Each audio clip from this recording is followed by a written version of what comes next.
The winter did not end. It simply deepened. Frost sealed the window panes, turning the village into a tomb of ice where the only sound was the rhythmic hollow rasp of dying hearths. Inside the small cottage, the air tasted of stagnant cold. Lynn sat motionless by the glass, her fingers locked around a brittle dead twig, the final shriveled memory of a spring that refused to return. She shifted her weight, the floorboards groaning under the stillness. Across the room, her mother lay trapped beneath a mountain of covers, her breath coming in shallow, shuddering hitches. The wind hammered against the timber walls, a constant, violent threat. Her mother turned her head, eyes clouded and distant, searching the gloom. "I only wish to see a flower once more," she whispered. The words were thin, barely rising above the gale outside. Lynn did not cry. She did not offer false comfort. She stood up, the chair scraping sharply against the wood. She looked at the door, then back at the bed, her jaw set tight. She turned, walked to the threshold, and gripped the iron handle. She would find what the world had forgotten. The door swung wide, and the storm surged inside, a wall of white noise that instantly erased the threshold. Lynn stepped out, and the world vanished. The air was not just cold. It was a physical weight that hammered against her frame.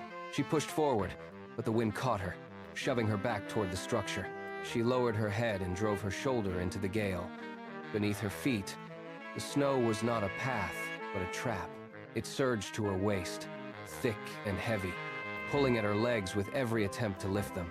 Each step required a deliberate, agonizing effort. She strained, her quads burning as she broke through the drifts. The wind shrieked, carrying ice crystals that stung her skin like razor blades. She tried to breathe, but the air was too thin, too frozen, turning her gasps into ragged, painful stabs in her chest. The horizon was non-existent.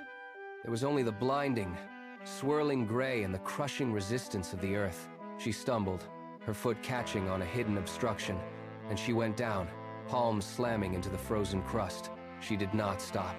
She pushed herself back up, ignoring the numbness spreading through her limbs, and waded deeper into the white void. The gale sharpened. It no longer just pushed, it dismantled. Every muscle in her body locked, then betrayed her.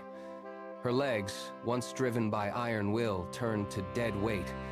She tried to take one more step, but her knee buckled, and she fell forward into the drift. The impact knocked the remaining air from her lungs. She dragged herself up by clawing at the frozen crust, her fingers stiff and raw. A massive shape loomed through the white haze, the twisted, ancient trunk of a frozen oak. It offered no shelter, only a wall against the wind. She reached it and slumped against the bark. The cold seeped through her, anchoring her to the ground. She looked down at the dead twig in her hand, her knuckles white against the dark, frozen wood. Her heart hammered a frantic, uneven rhythm against her ribs. She could not move. She could not go back. She pulled the twig to her chest, her breath coming in shallow, jagged gasps that crystallized in the air before her face. "Please," she choked out, her voice barely a whisper against the roaring storm. Just one flower for her. She closed her eyes, the silence of total defeat pressing in around her as the world turned entirely white. The roar of the wind vanished. It did not die down. It ceased instantly, as if a hand had covered the world. A soft, blue glow bled into the swirling white, carving a hole through the storm. A figure stood before the oak. She did not speak, but the air vibrated with a sudden, sharp stillness. She reached out, her finger pressing against the iron-hard ground. The falling snow stopped. Thousands of flakes hung suspended in the air, caught in a frozen dance. Then they began to shift, twisting and pulling together until they hardened into delicate, crystalline petals. The figure raised her hands, and the earth groaned. Beneath the thick pack of ice, something stirred. A crack split the frozen surface at the base of the oak. From the fissure, a luminous white bloom forced its way into the air. Then another, and another. The ground erupted in a field of radiant flowers, their petals shimmering with a light that defied the sub-zero chill.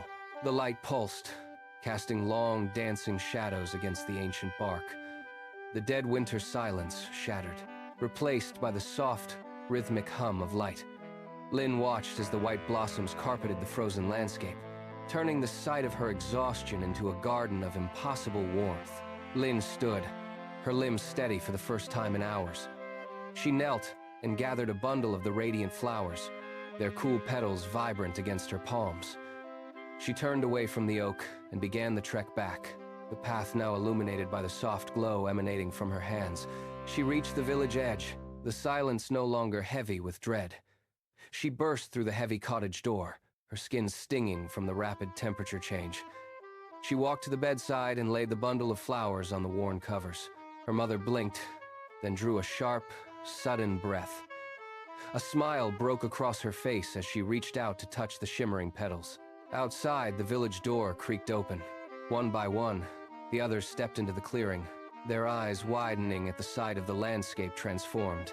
The white blossoms carpeted the frozen earth, pulsing with a steady, enduring light.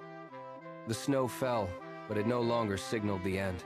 The flowers remained, turning the bitter air into a testament of survival. From that day, the village held on to the warmth, knowing that even in the deepest freeze, the earth could still hold the promise of life.